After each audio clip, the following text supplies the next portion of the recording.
చిత్రగుప్త్ గత వారం రోజుల్లో మనము బియ్యం కుంభకోణం చౌకధర బియ్యం కుంభకోణం గురించి ప్రసారం చేయడం జరిగింది.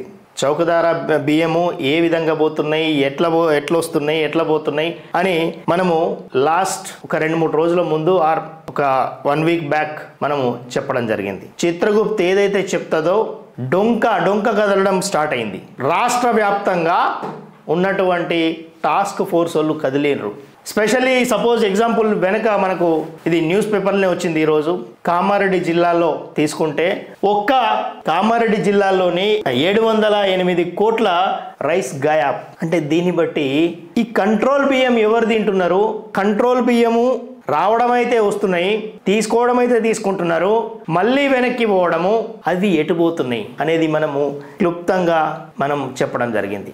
ఎప్పుడైతే ఈ స్కామ్ బయటకు తీసినామో రాష్ట్ర వ్యాప్తంగా మొత్తము టాస్క్ ఫోర్సులు బయటకు కదిలినాయి.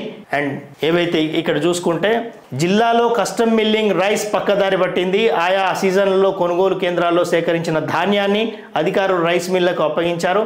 వడ్లను మిల్లింగ్ చేసి నిబంధనల ప్రకారం బియ్యాన్ని ఎస్బీఐకి ఎన్సీబీకి అప్పగించాల్సిన మిల్లర్లు చాలా కాలంగా పెండింగ్ లో పెట్టారు. ఇటీవల మిల్లులను తనిఖీ చేసిన అధికారులకు చాలా చోట్ల ధాన్యం స్టాక్ కనిపించలేదు. 2023-24 వానాకాలం యాసంగి సీజన్లకు సంబంధించి దాదాపు 708 కోట్ల విలువైన బియ్యం గాయబైనట్లు గుర్తించారు. అంటే ఇక్కడ డిఫాల్ట్ లిస్ట్ లో 42 మిల్లులు, 1.70 లక్షల టన్నుల ధాన్యం పక్కదారి, 21 మిల్లులపై క్రిమినల్ కేసులు, ఆస్తుల జప్తుకు రెడీ అవుతున్న ఆఫీసర్లు. ఇప్పుడు ఈ ప్రభుత్వాన్ని కాదు మనము ఆలోచించాల్సింది, గత ప్రభుత్వంలో నిర్లక్ష్యం కాబడ్డటువంటి ఆ పరిణామ క్రమమే ఇది ఇప్పుడు మనం చూస్తున్నటువంటి విషయం.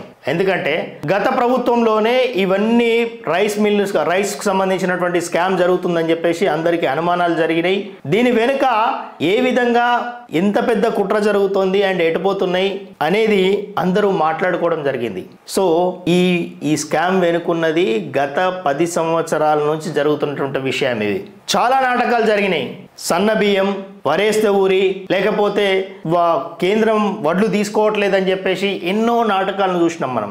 అందులో భాగంగా మనకు వస్తున్నటువంటి ఇవేవైతే రైస్ ఉన్నాయో ఈ రైస్ని పక్కదారి పట్టించి మరి ఈ ఫోర్టిఫైడ్ రైస్ ఏదైతే మనకు చౌకధర బియ్యం అంటాం కదా, రేషన్ షాప్లో వచ్చేటువంటి బియ్యము అందులో మినరల్స్ కలిపి చిన్నపిల్లలకి, ఆడవాళ్ళకి, గర్భిణులకు ఇది పోషకాలు అందించే విధంగా ఉండేటువంటి ఈ రైసు అంతా కష్టపడి దాన్ని ఫోర్టిఫైడ్ చేసి ఉచితంగా పంపిణీ చేస్తే వాటిని ఎవరైతే రేషన్ తీసుకుంటారో ఆ రేషన్ తీసుకున్న తర్వాత మళ్ళీ రేషన్ షాపులకు లేకపోతే ఇంకొక డీలర్స్కో అది 10 రూపాయలు, 8 రూపాయల నుంచి 12 రూపాయలకు అమ్ముతారు. ఆ 12 రూపాయలకు అమ్మినటువంటి రేషన్ని మళ్ళీ దళారులు తీసుకుపోయి అటు కోళ్ళకేస్తున్నారు, లేకపోతే వేరే దానాల్లో కలుపుతున్నారు, లేకపోతే వేరే రాష్ట్రాలకి పంపిస్తున్నారు. ఇంకా గమ్మత్తైనటువంటి విషయం ఏంటంటే ఆ రేషన్ బియ్యాన్ని సన్న బియ్యంగా మళ్ళీ కోటింగ్ చేసేసి రైస్ మిల్లో దాన్ని సన్న బియ్యం చేసేసి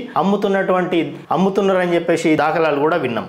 సో ఇంత దారుణమైనటువంటి ఎన్నో లక్షల కోట్లు ఖర్చు పెట్టి పేదలకు అందించాల్సినటువంటి బియ్యము పేదలకు అందించాలనే ఉద్దేశంతో సెంట్రల్ గవర్నమెంట్ ఈ స్కీమ్ ద్వారా రైస్ని ఫోర్టిఫైడ్ చేసి అందించాలనుకుంటే ఇక్కడ రాష్ట్రాలు మాత్రము లేదా దళారులు మాత్రము ఇంత దారుణమైనటువంటి చర్యకు ఓడిగడుతున్నారు. ఇది ప్రజల్లో అందరికీ తెలుసు.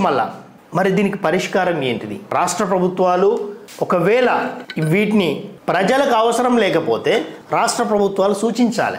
లేదా చాలామంది విజ్ఞులు ఉన్నారు, మేధావులు ఉన్నారు, ఇవన్నీ తెలుస్తుండగా కూడా ఒక ట్యాక్స్ పేయర్స్కి ఇంత నష్టం జరుగుతున్నా కూడా గత 10 సంవత్సరాల నుంచి కూడా చూస్తూ ఊరుకుంటూనే ఉన్నారు. కాబట్టి ఒక్కసారి ఆలోచించి దీని మీద ఉన్నటువంటి దీనిలో జరుగుతున్నటువంటి అవకతవకలన్నింటినీ కేంద్రం దృష్టికి తీసుకెళ్ళాలి. అండ్ రాష్ట్రం కూడా దీని మీద సరైనటువంటి చర్యలు తీసుకుంటుంది అని చెప్పేసి మనం ఆశిద్దాం. చిత్రగుప్తు కథనం ద్వారా ఈరోజు రాష్ట్ర వ్యాప్తంగా టాస్క్ ఫోర్స్ కదిలినందుకు ప్రభుత్వానికి కూడా మేము ధన్యవాదాలు తెలియజేస్తున్నాం.